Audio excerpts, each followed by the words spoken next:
Chris Cyborg, she blasts the lying Cat Zingano for sad PED smear campaign, and Scott Coker chimes in. Cat Zingano recently used her Twitter account to casually suggest that the Bellator MMA women's featherweight champ Cyborg was running from drug testers, which may or may not be retaliation for having to secure another win before scoring a featherweight title shot over there. And what do you make of this, brother? Do you think that this is Cat Zingano talking out of the side of her mouth, or do you think that there's real steam to this?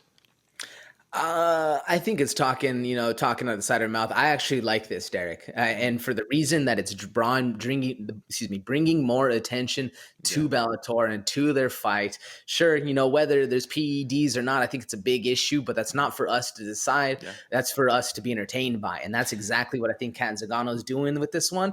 Putting the heat where it needs to be, seeing how she's not necessarily in the limelight, but the way to get somebody in the limelight is put PED accusations. That's everybody's hot button, and especially the fact that it's not necessarily one of those fights. We would have loved to see this fight a couple years ago, back when everyone is in the UFC and things were going. This would have been a good thing to see, but they're still maintaining it. And I think the fact that Cat Zingano's running a little bit or quote unquote in what everyone's saying, but the timing not working out. They want to get done as fast as possible, but both fighters aren't agreeing.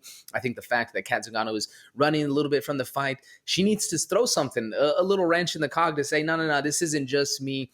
This is her as well. I like this aspect. Throw a little bit of shade on your opponent. So that way, because they are, after all, like Uncle Chael says, they are your partner. They, as much as might be your opponent in the cage, but for the lead up, for the promotion, they're your partner. And the more eyes you can get to that fight, the better the payday, the better the numbers. I like this a lot. Even if it is lies, even if it is a smear campaign, whatever it is, I think it's a good call from Cat Zingano to at least push a little bit more out there. Get the names out there in the spotlight. Let them show what's up. I like this a lot. What do you think, Derek? I think that's a really good perspective that you got on this one, man, because I didn't look at it from that angle. I mean, that is your job, is to build up the fight, get as much hype on it as possible, rack up as much money as you can, because as much as this is the fight game, this is the entertainment game, and this is how people make a living. This is literally how they support their families, feed their families, put food on the table.